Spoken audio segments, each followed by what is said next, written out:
Spirituality and premonition में आपका स्वागत है। हरे कृष्णा। चैनल से जुड़े सदस्यों का आभार और नए मेहमानों का स्वागत करती हूँ। अगर पहली बार चैनल देख रहे हैं तो मैं आपका शुक्रिया अदा करती हूँ। प्लीज मेरे चैनल को लाइक और सब्सक्राइब कीजिएगा। मुझे पूर्ण विश्वास है कि मेरी विकास यात्रा में आपका सहयोग हमेशा मेरे साथ बना रहेगा। दोस्तों, आज का ये वीडियो मेरे पिछले वीडियो कैप्रिकॉर्न मदर का सेकंड पार्ट है। जैसा कि मैंने आपको उस वक्त बताया था कि जब बच्चों ने स्कूल जाना शुरू किया तो वहां कुछ अमीर बच्चों की संगति में हमारे बच्चे जिद्दी और लग्जरी लाइफ जीने की तरफ बढ़ने लगे और गाड़ी से स्कूल जाने और लाने की जिद करने लगे। उन्होंने बस में जाने से साफ मना कर दिया। उनका हमारे दोस्त भी गाड़ी से जाते हैं। उसी वक्त मैंने तुरंत निर्णय ले लिया। मुझे पता था कि लाड दुलार और लग्जरी इनका भविष्य खराब कर देगी। इसीलिए मैंने बच्चों को हॉस्टल में डालने का फैसला लिया। दोस्तों, फिर उस वक्त मैंने स्लम से भी एक 12 वर्षीय बच्ची जो पास के ही सरकारी स्कूल में पढ़ने जाती थी उसको भी लाकर घर पर रखा था। उसके माता पिता बीमार चल रहे थे, 2-3 बच्चे और भी घर में थे। तो वो हमारे घर से ही स्कूल जाती। तो वो 2.5 वर्ष वो बच्ची मेरे पास रही। लेकिन मुझे पता चलता था कि मेरी एब्सेंस में वो अक्सर मेरे छोटे बच्चे को भी साथ लेकर स्लम में 1-2 घंटे के लिए कभी कभी अपने घर चली जाती थी। मेरा बच्चा साथ नहीं जाता था। उसका पढ़ाई में कोई इंटरेस्ट नहीं। फिर मैंने उसे बहुत समझाया, उसके ट्यूशन वगैरह भी रखा। जब वो नहीं मानी तो फिर मैंने उसे 2.5 साल बाद उसके माँ बाप के पास ही छोड़ दिया। मैंने सोचा था कि शायद इसे पढ़ा लिखा कर, इसको आत्मनिर्भर बनाकर जब मैं उसके घर भेजूंगी तो बाकी जो स्लम में बच्चियां हैं उसको देखकर पढ़ाई का मूल्य समझेंगी और वो भी पढ़ेंगी। लेकिन उस लड़की का पढ़ाई में इंटरेस्ट नहीं था। खैर, हमारे बच्चे पढ़ाई में तो सही थे लेकिन बहुत जिद्दी हो चुके थे।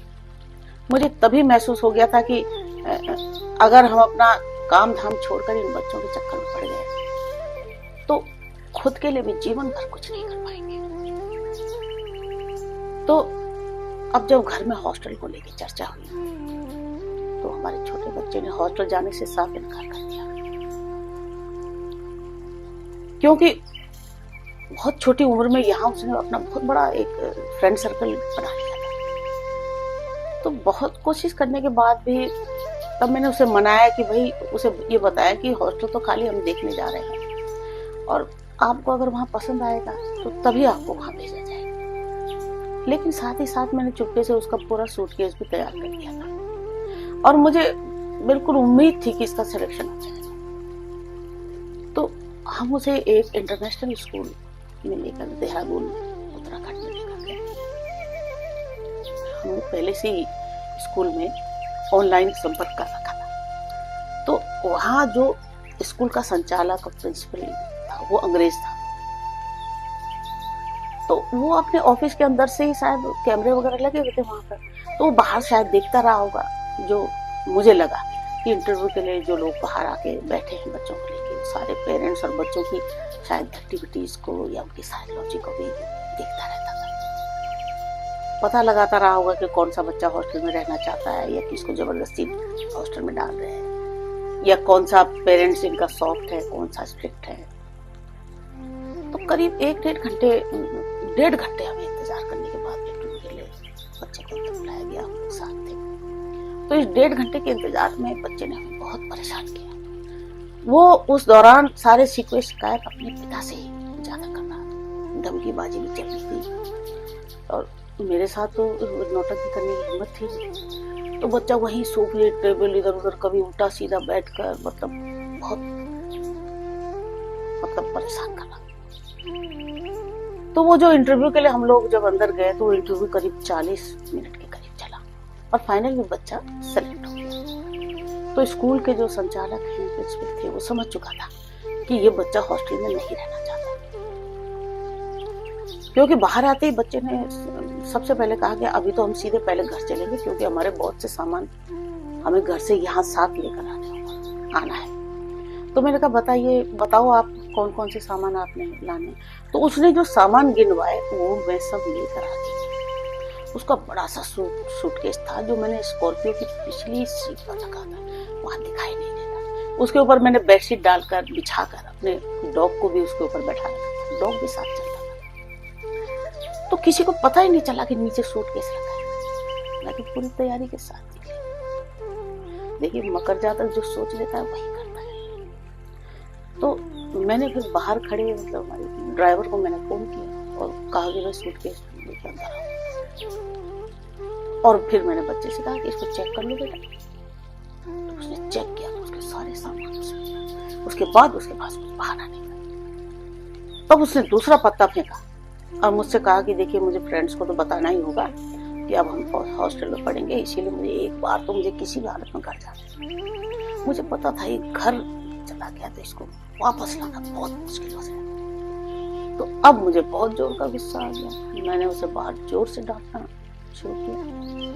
शायद ये हमारी भी जो डांट वगैरह ये भी अंदर से शायद प्रिंसिपल देख रहे थे कैमरे। शायद उन्होंने दिमाग लगाया कि अचानक वहां रिसेप्शन में 5-6 बड़े खुश मिजाज बच्चे, जिनमें कुछ विदेशी बच्चे भी थे, वो मेरे बच्चे को घेर के खड़े हो गए। अच्छा, ये भी उनसे मिलकर बहुत खुश। उसके बाद वो लोग बात करते करते इसको अंदर ले गए।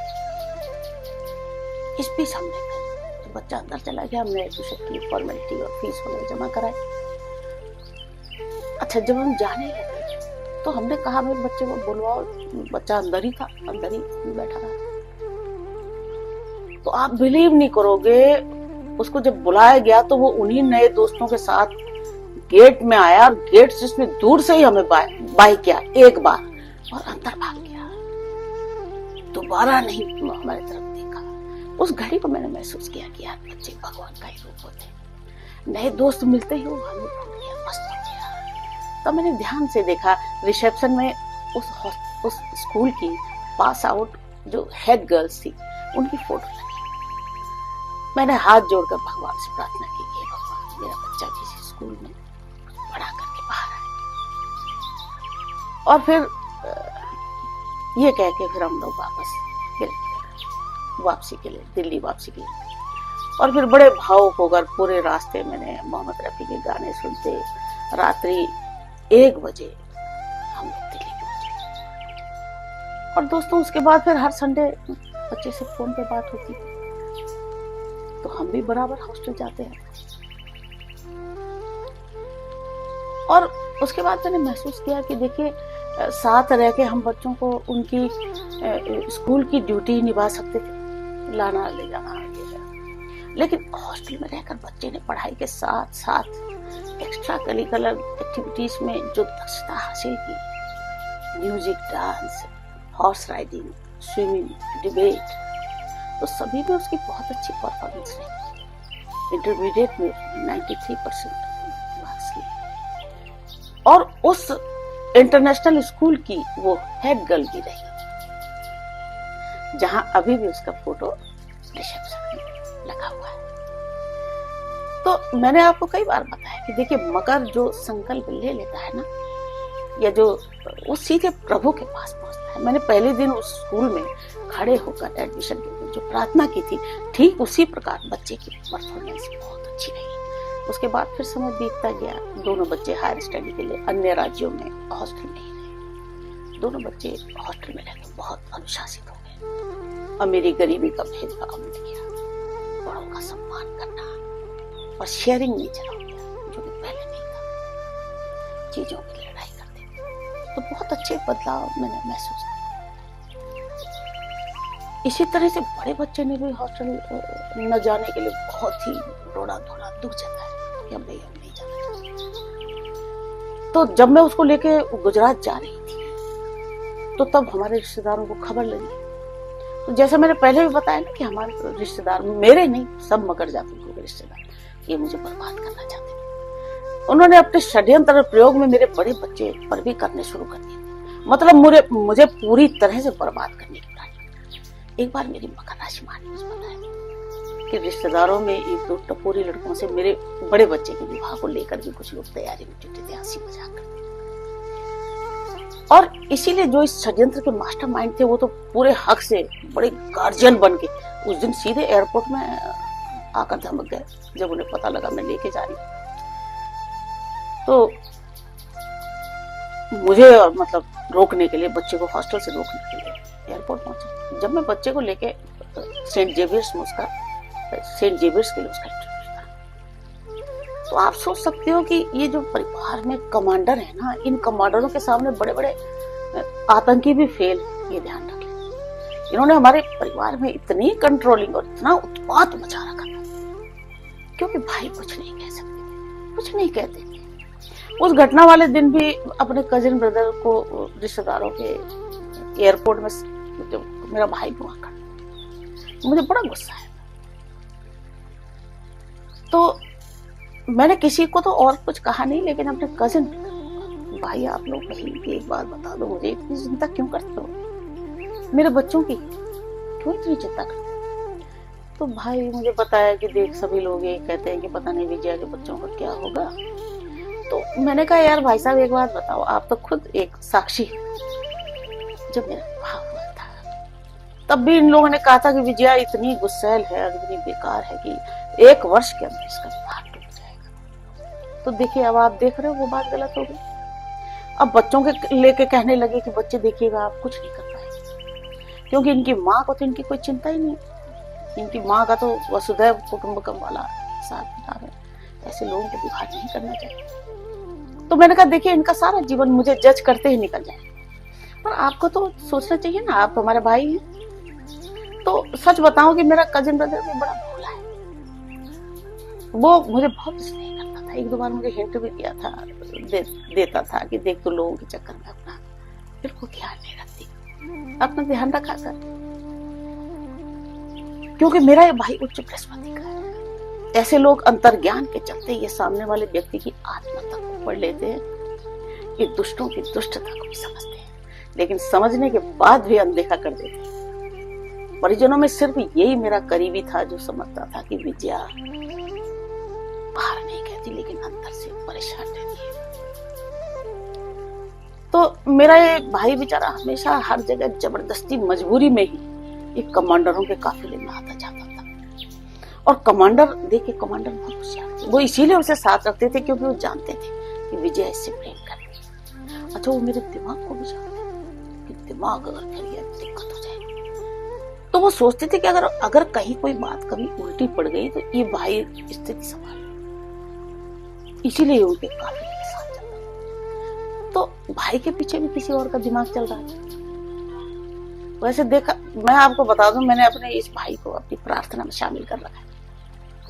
ये अच्छा इंसान, लेकिन उसकी जो वाइफ है वो कंट्रोल रूम के, जो हमारे फैमिली का जो कंट्रोल रूम, उसके मेन कमांडर के टच में रहती है, और वहीं से कंट्रोल रूम से मेरे खिलाफ झूठी साजिशें, षड्यंत्र वगैरह तैयार होते थे, प्रसारित किए जाते। देखिए हर फैमिली में एक मेन कमांडर तो जरूर होता है, ये कभी सामने नहीं आता, लेकिन ऐसा चक्रव्यूह ये लोग रचते हैं कि आपके ही खून के रिश्तों को, आपके पूरे परिवार को बर्बाद करने के लिए आगे खड़ा कर देंगे, और आप पहचान नहीं पाओगे, आप विवश हो जाते हो, और अंत में वो कमांडर और उसका गैंग ही जीत जाता है। हमारे केस में भी जीत गए कमांडर उसको। और ये सब आपको बताने का मतलब मेरा ये नहीं है कि मुझे किसी को नीचा दिखाने की भावना, नहीं भाई नहीं, ऐसा बिल्कुल भी नहीं है, ऐसा कोई विचार ही नहीं है। क्योंकि मैंने बहुत से केसेस देखे, मैं सोशल वर्कर हूँ, मैं बहुत लोगों को पढ़ा है, मैंने लोगों के लिए केसेस लड़े, और ये सिर्फ, लेकिन मेरा ये ज्ञान सिर्फ मकर जातकों में है, और सबूत देके बताने के रिश्तेदारों से ज्यादा नजदीकी मत रखिए, आपको कभी नहीं चलेगी। गीता में भगवान कृष्ण भगवान ने अर्जुन को समझाते समझाते परेशान हो चुके थे, लेकिन अर्जुन को मनाना मुश्किल था। अंत में देखिए विराट रूप में कृष्ण ने दिखाया कि देख इनको तुम पहले ही निकल चुका, तुझे तो मैं सिर्फ नाम देना चाहती हूँ। तो बस इस वीडियो के माध्यम से कृष्ण का वही संदेश आपको देना है कि रिश्तेदारों से दूरी रखना, वरना कहीं के भी नहीं रहो। यही रिश्तेदार आपको मरने पर मजबूर कर देंगे, मर जाओगे आप। और यही रिश्तेदार आपके चौथे में आपके उत्तराधिकारी का भी चयन करेंगे, उसको पगड़ी पहनाएंगे। मैंने अपनी आंखों के सामने, और आपको सावधान कर दिया। देखिए, मुझे भी बड़ा मेंटल टॉर्चर दिया गया, और सच कहूं तो मेरी माँ की जगह मुझे लेटाने की पूरी तैयारी थी, लेकिन माँ मेरे आगे होकर उसने मेरे पति बलिदान दे दिया। मेरे घर से शिफ्ट होते ही माँ ने बिस्तर पकड़ लिया, जबकि माँ को कोई बीमारी नहीं, सारे टेस्ट में। तो अभी 8 मार्च 2025 को मैं माँ के जन्मदिन पर गई थी उसे देखने। तो मेरी माँ मेरे सिर को, हाथों को सहलाती रही। मैंने उनको हनुमान चालीसा गा के सुनाई, हनुमान बाहु गा कर सुनाया, और फिर उसके बाद कई बार उनको पूछा कि मैं कौन। तो वो बस सोच के यही कहती थी कि तू पुष्पा है। तो पुष्पा उनकी बचपन की सहेली थी जो आज इस दुनिया में नहीं है। तो वो मुझे पुष्पा कह के बुलाती, वो भूल गई 20 वर्ष मेरे साथ। तो आज ये हाल है कि हमारे परिवार में भी सब अलग हो चुके हैं, घर घर की कहानी, कोई किसी से प्रेम नहीं करता। अब बस 2-3 बच्चों की शादियां बाकी हैं, और देखना उसके बाद कोई भी किसी की भी शक्ल नहीं देखेगा, इतनी अंदर से हेट्रेड। अब माँ सबको जोड़ने का माध्यम थी, उसे सुला दिया गया। अब उसकी सेवा कर, कई सेवादार आते हैं वहां सेवा कर, जीते जी हंसते खेलते सेवा नहीं। तो मेरे यहाँ अगर माँ की जो सहेलियां थी ना मेरे आसपास, वो दिमागी रूप में आज भी ठीक है, स्वस्थ। लेकिन हमारी कैप्रिकॉन माँ विवादों और सवाल जवाब के चलते चलते अंदर से बहुत कमजोर हो चुकी। लेकिन बात शो नहीं करती, सबको खुश करने के चक्कर में वो ये नहीं कह सकती, कह नहीं सकी बेचारी कि मुझे विजया के पास रहना। फाइनली देखिए, माँ के दिमाग का फ्यूज उड़ा दिया गया। हालात ये हैं कि इन कमांडरों का खुद तो 70 की एज में इनका दिमाग हिलने लगा, हम पता तो लगे जाते, लेकिन ये हमारी 88-90 वर्षीय माँ को सारे कमांडर घेर कर सवाल जवाब करते थे कि बताओ विजया के घर में ऐसा क्या है, वहां आपके लिए खतरा है, वो गैंगस्टर है। बताइए, 20 साल मेरी माँ मेरे साथ थी, किसको गोली मार दिया? एक रिश्तेदार बता दे कि जिसका हमने बुरा किया। अरे सबका भला किया है, सबको खूब दिया है, भर भर के आबाद है वो जिन पे हाथ रख दिया। लेकिन फिर भी माँ से सवाल जवाब करते थे, क्यों? दया नहीं थी। माँ की मेमोरी इतनी शार्प थी कि मैं भी उनसे पूछती थी जब कोई बात याद नहीं थी, माँ यार बताओ वो चीज कहाँ गई, वो बता देती थी वहां रखी है। खैर चलिए, अब ये तो बेकार की बातें हैं, मैं अब मेन टॉपिक पे आती हूँ। देखिए, हम बच्चों के किस्से सुना रहे थे ना, तो मैंने तो देखिए अपने जीवन में जो सोच लिया, जो सोचा वो किया। मैं अपने मिशन, और फिर मैंने अपने बड़े बच्चे को लेके, फिर मैं, बेशक इन्होंने रोका हमें एयरपोर्ट में, लेकिन मैं गुजरात पहुंच गई। बच्चे ने रिटर्न तो क्वालिफाई कर रखा था, सेंट जेवियर्स में एडमिशन मिला उसके, लेकिन इंटरव्यू के बाद बच्चे को एडमिशन मिल गया, और फिर हमने उसे हॉस्टल छोड़ दिया। उसने भी बहुत नौटंकी की, नहीं जाएंगे ये है। लेकिन हॉस्टल के अंदर सेंट जेवियर्स में बड़ी तेज तर्रार वार्डन थी।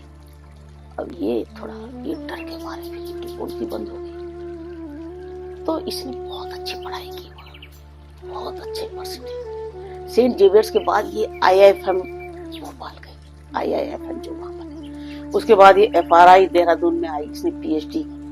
आज दोनों बच्चे टॉप कॉर्पोरेट सेक्टर में काम कर रहे हैं। बड़े बच्चे ने तो पहले ही जॉब ले लिया था, वो मुंबई में जॉब कर रही थी।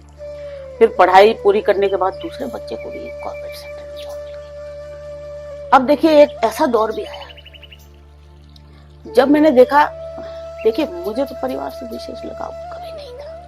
ये वो लोग जानते हैं जो मेरे विवाह में भी थे, और आज मुझे इस पॉइंट ऑफ एज में भी बराबर नहीं जानते हैं मेरे बारे में क्या थी, क्योंकि मुझे खुद के ही काम से फुर्सत नहीं थी। मकर का मतलब कर्म, सारे इधर मैंने देखा कि बच्चे जो सैलरी लेते थे, हर 2 माह में ये लोग हिंदुस्तान के बड़े बड़े शहर वहां घूमने जाने लगे। रुपया सारा खुद पर ही खर्च करते थे। उन्हें ये लगा शायद वहां के पास रुपयों का पेड़ लगा, लेकिन ऐसा कुछ नहीं था। फिर मैंने देखा कुछ दिनों बाद वीजा भी लगने लगे। आसपास जो मिडिल ईस्ट में छोटी मोटी कंट्री है, उसके बाद वहां घूमने जाने लगे। तो वो दरअसल घर को भी हॉस्टल की तरह देख रहे हैं। उन्हें हर चीज रेडीमेड मिलती रहेगी, ये उनके दिमाग में आ गया। एक दिन फिर मौका पाकर मैंने बहुत सोचा, मौका पाकर मैंने दोनों को ताज होटल ले गया। मैंने कहा चलो आज डिनर वहीं करें। तो हमारा वहाँ ड्रिंक और डिनर हुआ। फिर मैंने उन्हें बताया कि देखो अब आप लोग दोनों आत्मनिर्भर हो, दुनियादारी भी समझते हो, अब आप लोग कहीं और शिफ्ट हो जाओ। अकेले रहकर आदमी बहुत मजबूत बनता है। देखो माँ बाप हमेशा साथ नहीं रहते। अब हमारे सामने हम आपको पूरी तरह से आत्मनिर्भर देखना चाहते हैं। तो ये चौंक गए बच्चे बोले देखिए आपने हमको पढ़ाई लिखाया, काबिल बनाया, अब हम आपकी सेवा करें। मैंने कहा नहीं बेटा, इसकी तुम चिंता मत करो, हम अपने ओल्ड एज होम की हमने व्यवस्था कर रखी। तो बड़े बच्चे ने, वो थोड़ा शांत है, उसने बड़ी शांति से कहा कि मम्मा हमको थोड़ा समय दीजिए, हम आपको बताएंगे। लेकिन छोटे बच्चे को मेरी बहुत हट कर, उसे बिल्कुल ठीक नहीं लगा मेरा ये कहना कि भाई शिफ्ट करो। मैंने ये भी पूछा दोनों से कि भाई तुम विवाह करना चाहते हो, शादी करना चाहते हो, ऐसा कोई विचार है? तो उन्होंने कहा कि नहीं, ऐसा कोई विचार नहीं, अगर बंदा कोई हमारे जैसे ही मिल गया तो कोई शादी कर भी सकते, ऐसा नहीं था कि नहीं कर। तो मैंने कहा अब आप सक्षम हो, अपने निर्णय अपनी व्यवस्था खुद भी कर सकते, स्ट्रेट फॉरवर्ड। तो देखिए हमने हमेशा आपकी एजुकेशन को प्राथमिकता दी और उसमें हमने कोई कमी नहीं की। हमने कहा और भी हायर स्टडी के लिए भी बाहर भी जाना चाहिए। मैंने बच्चों को ग्रेजुएशन के बाद ये समझा दिया था कि आप जितना पढ़ना चाहो पढ़ सकते, हम कभी आपको रोकेंगे नहीं। लेकिन एक बात दिमाग में अभी से डाल देना, बचपन में नहीं कहा, ग्रेजुएशन के बाद, कि आपके विवाह के लिए ना तो हम कोई रिश्ता देखेंगे और ना ही कोई खर्चा करेंगे। कुछ दिनों बाद छोटे बच्चे ने पिता से शिकायत की कि मम्मा को पता नहीं क्या हो गया है, वो हमें यहाँ से शिफ्ट होने की बात बोल रही है। तो पिता ने भी यही समझाया कि बेटा देखो, घर को एक तो तुम हॉस्टल में समझो और आपकी माँ बहुत दिलेर है, वो आपसे रुपया नहीं मांगी, चिंता मत। लेकिन आपको भी तो सोचना चाहिए कि अब आपको घर के खर्चों में शेयर करना चाहिए कि नहीं, क्योंकि ये घर आपका भी है। लेकिन मैं देख रहा हूँ कि आप लोग जैसे ही थोड़ा सेविंग करते हो तो घूमने निकल जाते हो। तो जीवन का मतलब सिर्फ घूमना नहीं होता बेटा, और जीवन में हर चीज हर वक्त आपको घर की तरह रेडीमेड नहीं मिली, आपको भी बहुत सीखना है। और दोस्तों उसके बाद समय बीतता गया, बच्चों को समझ आने लगी और उन्होंने फिर गुरुग्राम वगैरह गए थे, फ्लैट वगैरह देखने एनसीआर, लेकिन फिर उन्होंने शिफ्ट नहीं किया। और उन्होंने फिर ये बीते 2 वर्षों में दोनों ने अपनी पसंद से जीवन साथी चुनकर हिंदू रीति से विवाह कर लिया है। हम भी खुशी के साथ विवाह में मौजूद हैं। सब रेडीमेड व्यवस्था थी, लेकिन हमने वहां कन्यादान करने से साफ इनकार कर दिया। और विवाह को रात्रि को करने के लिए तो हमने पहले से ही मना कर दिया था कि रात्रि को हम विवाह करें। देखिए सभी शुभ कार्य, पूजा हवन वगैरह दिन में ही किए जाते हैं, रात्रि को शुभ नहीं माना जाता। रात्रि को कौन किस टाइप की पूजा होती है आप लोग जानते नहीं क्या? तंत्र की पूजाएं होती है रात्रि। पहले देखिए मजबूरी में की जाती है, उसकी बहुत बड़ी कहानी।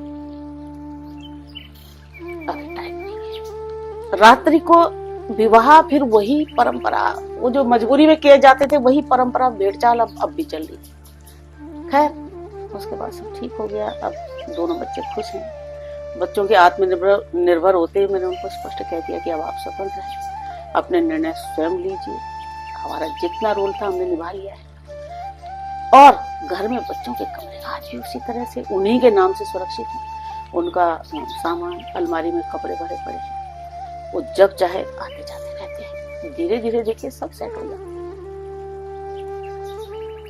तो घर में सारी सुविधाएं हैं, किसी के लिए भी आने के लिए कोई स्वागत या विशेष प्रबंध नहीं किए जाते। जब जिसको आना है वो अपनी पसंद का खाना बनवा सकते हैं। न घर में पहले कभी ताले लगते थे, ना आज लगते। जैसे हम खुद हैं, हमारे नए जो रिश्तेदार हैं वो चेप टाइप के नहीं है। घर में एक ही आदेश है कि भाई कोई भी किसी को डिस्टर्ब नहीं करता है, करेगा और नहीं करता है। देखो मुझे तो आज भी फुर्सत नहीं है, और वैसे भी हम पहले भी किसी की भी व्यक्तिगत जिंदगी में हस्तक्षेप नहीं करती।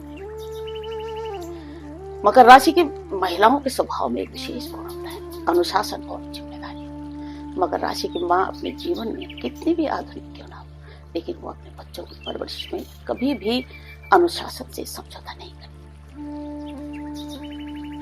वो जानती है कि बच्चे तभी जीवन में सफल हो सकते हैं जब वो बचपन से ही अनुशासन, संयम और परिश्रम का महत्व समझे। मकर राशि की माँ की सोच अत्यंत व्यावहारिक और दूरदर्शी होती है। वो अपने बच्चों को केवल किताबी ज्ञान नहीं देती, बल्कि उन्हें जीवन के असली संघर्ष के लिए तैयार करती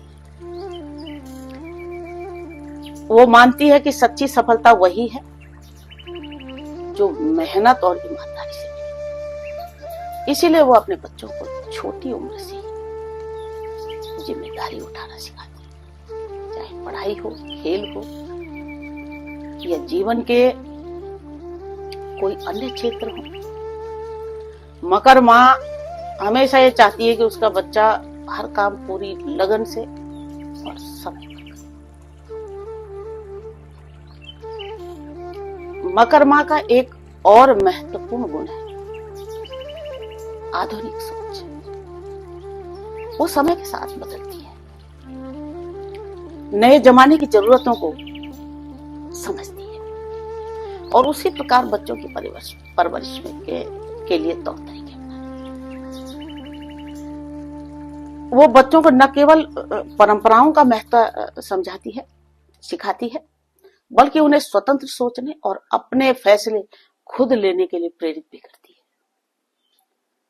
मकर राशि की मां को ये अच्छी तरह पता होता है कि आज के समय में आत्मनिर्भरता कितनी जरूरी है, क्योंकि वो अपने बच्चों में ये गुण जरूर विकसित करती है।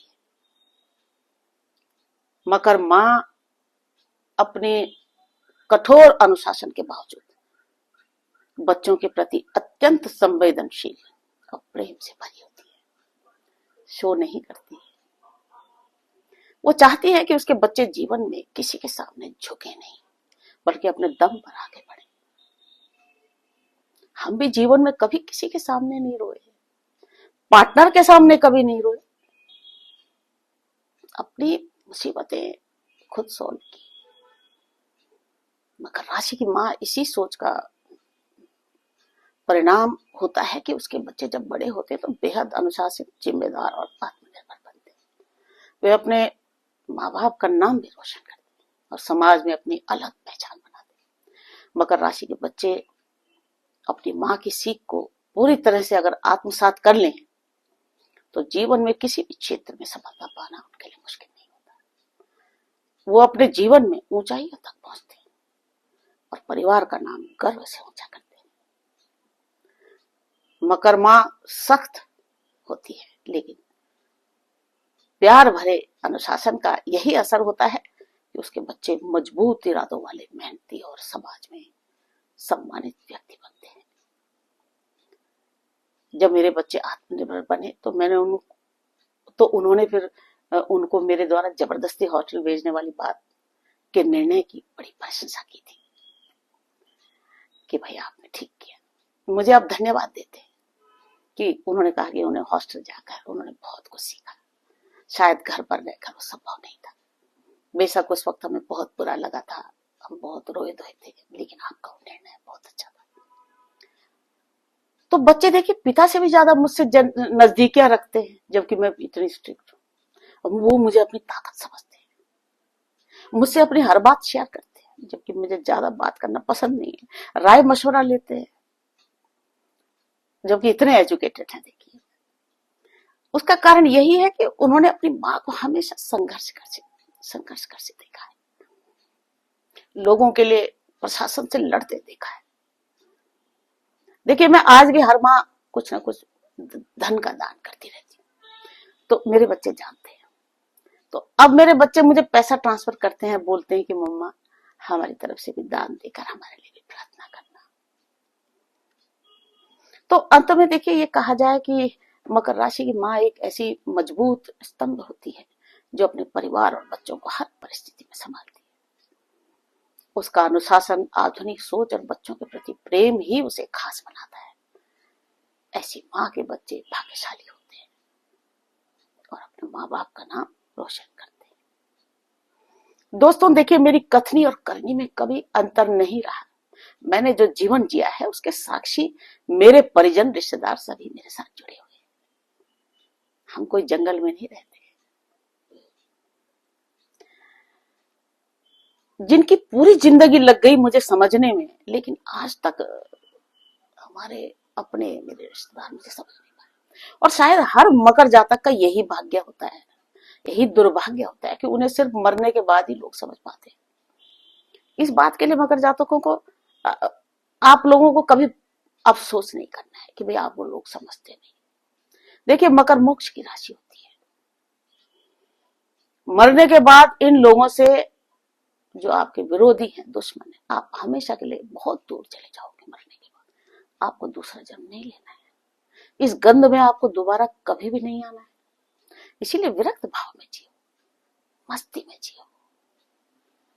और भगवान ने जो सेवा की, जो ड्यूटी लगाई है ना आपकी, बस उसे निष्ठा से निभाना।